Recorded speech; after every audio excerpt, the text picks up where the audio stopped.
What's up, guys? Block FPL here, and today let's look at who to captain for Game Week 15 as well as some good transfer options and what to expect. But before we do that, let's look back at my team for Game Week 14. Now, right away, we see the Ing success. I brought him in. He got 9 points. Very happy with that. The goal he scored could have been called back for a handball. It probably should have been. But he also could have had an assist to Charlie Austin in that game.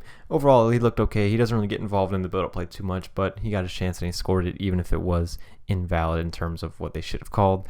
Trent Alexander-Arnold finally returns. Now this is big because he's been very frustrating. Even though he's looked good in the games, he's finally gotten his returns when he hasn't been in the past, and he gets 2 assists in the same game. Unfortunately, they lost a clean sheet because of that free kick and the dumb red card. The free kick was a weird one. I think the ref didn't even realize that Adrian wasn't set yet, but when he blew the whistle, you could see by his body language, he blew the whistle and he looks up and he says, "Oh shit, I just blew the whistle," and the keeper wasn't even ready. But he let the goal stand, of course, and that's how they lost the clean sheet that time. They just keep conceding the one goal.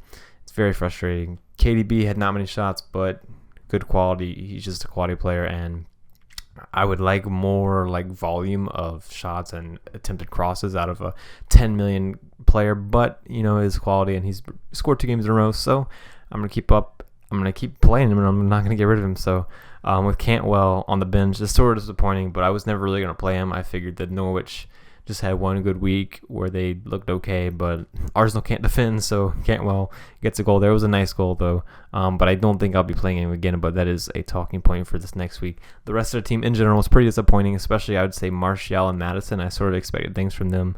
Madison, I still am expecting him to get a return next week, but Martial, I'm not so sure. Madison had good chances. I didn't watch the Man United game, but I did look, and Martial had 3 shots and expected goals of above 0.8. So not bad, and I probably will play him for one more week. So here's my team for Game Week 15. Guaita in, Pope out. Why is that? Well, look at the team. It's pretty solid. I'm okay with playing that team, and Pope was the only one that had a bad matchup, so I'm like, all right, I can get rid of him. He also has a bad matchup next week, so my decision was between Guaita and Henderson.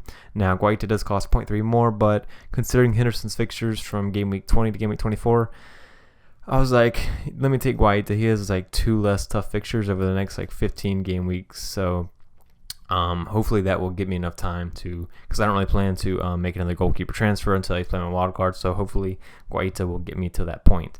In terms of, some people think that Guaita is at a risk to be rotated. I don't think so. Crystal Palace fans say that he's been playing pretty well, and also the only time he was subbed out earlier this season was when he was hurt, and that's when Hennessy came in. But so let's talk about captaincy. I'm going through this video pretty fast. Captaincy, Vardy. I'm captaining him until he blanks. It's that simple for me. He's great on the best informed team in terms of confidence right now. They're still playing like they're underdogs, but they're actually a quality team. And I could see them easily scoring 3+ here against Watford. Watford just conceded 2 to Southampton in one half. And I think that Leicester won't wait till the second half to score 2 goals. Could be 3-0, 4-0. Hopefully they keep the clean sheet as well, because obviously I have Soyuncu.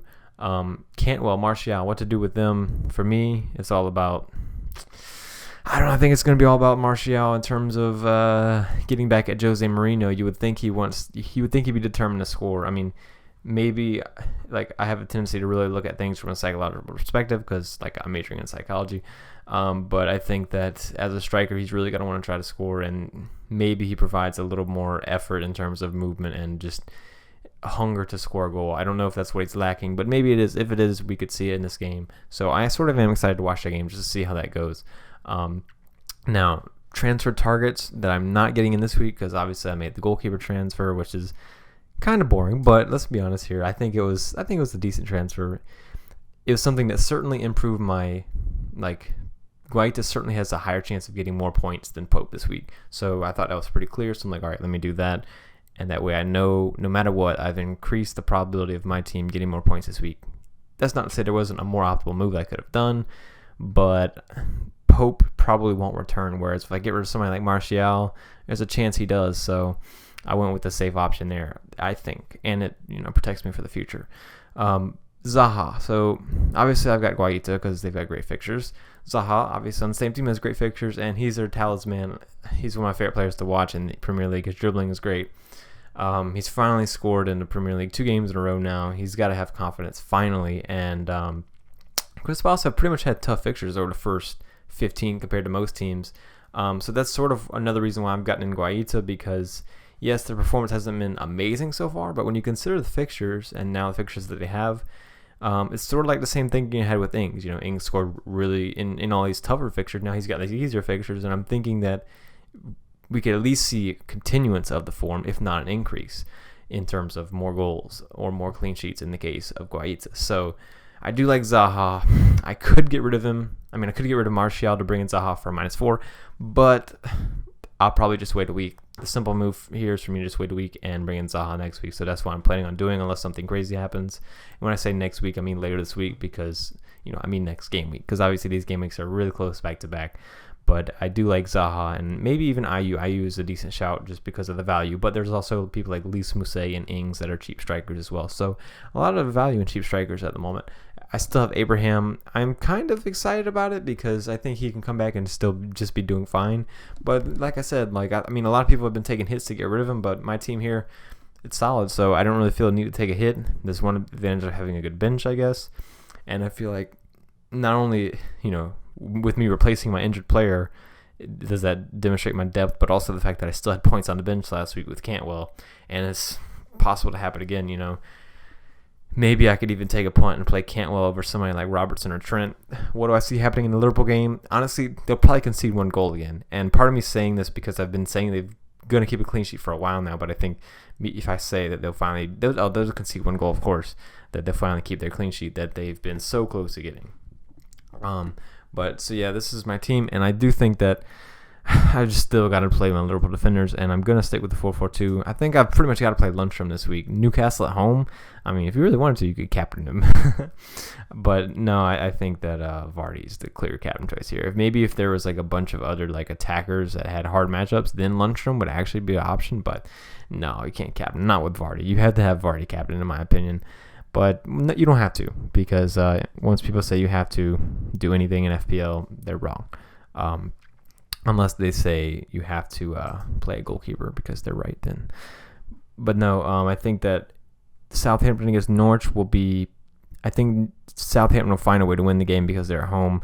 I still think that Norwich are affected a lot by whether they're home or away. And Norwich have had 2 really easy fixtures when they've done okay. So I'm still expecting Cantwell to not do the greatest. Some other potential surprising things that may happen this week. So we got Wolves playing West Ham, and it'll be interesting to see how West Ham do. They coming off a big game against Chelsea. If West Ham beat Wolves, I would be really surprised here, but that would be a game to watch in terms of just a change of form in teams maybe. Chelsea and Aston Villa. Maybe if Chelsea do well again, I'm looking at getting Pulisic. Pulisic still takes so many shots. I'm scared not owning him. I really am, and I could get rid of him. I could bring him in, getting rid of Martial, but again, that's another reason why I need to wait a week. I need to see if Pulisic or Zaha or who to get in for Martial before I just get rid of Martial too quickly when he has a decent matchup against Tottenham, who have been conceding a lot of goals. So I'm here to say, get Zaha in. I think he's a good transfer in. If you have Martial, I understand if you get rid of him. Nothing against it. But me personally, I'm keeping him because it's Spurs at home, and I think he has something to play for personally, as well as obviously them for a team. But also, I think they're at home and Spurs can't defend well. So even if he doesn't have that extra psychological bonus and motivation, I think that he can still just find a way to sneak a goal just based on luck. He's playing striker for Manchester United, who have been scoring a decent amount of goals recently, so maybe he can luck into an assist. That's what I'm hoping right now. So that's the video. I will see you next time. Have a good game week. I've had 4 green arrows in a row. Hopefully you've been doing well as well. My rank is up to, 380,000. Not bad, but, I need some bigger green arrows now. I'm tired of just having, the small green arrows. Not small, but could be better. I see a lot of people doing well. I got 66 points last week. Could have been more, but yeah, I'm not disappointed with it, and I think my team's still looking good. I've been making good transfers recently, and I think the way the season started for a lot of people, it was sort of rough in terms of a lot of players were doing things that seemed reasonable, but it just wasn't working out for them. A good example, there's some YouTubers that I think have made solid moves throughout, but they're ranked 2 millionth, and it's just really unlucky, and it just shows you that there's a lot of luck involved in FPL, and you can get really unfortunate sometimes, but at the same time, there's a level of skill involved, and eventually over the course of the season, as long as you don't panic once you get down, the skill will sort of hopefully show through by the end of the season. The luck will sort of turn around for you. So just keep going and just keep making decisions how you do, And yeah, that's that. Have a good game week. I will see you next time.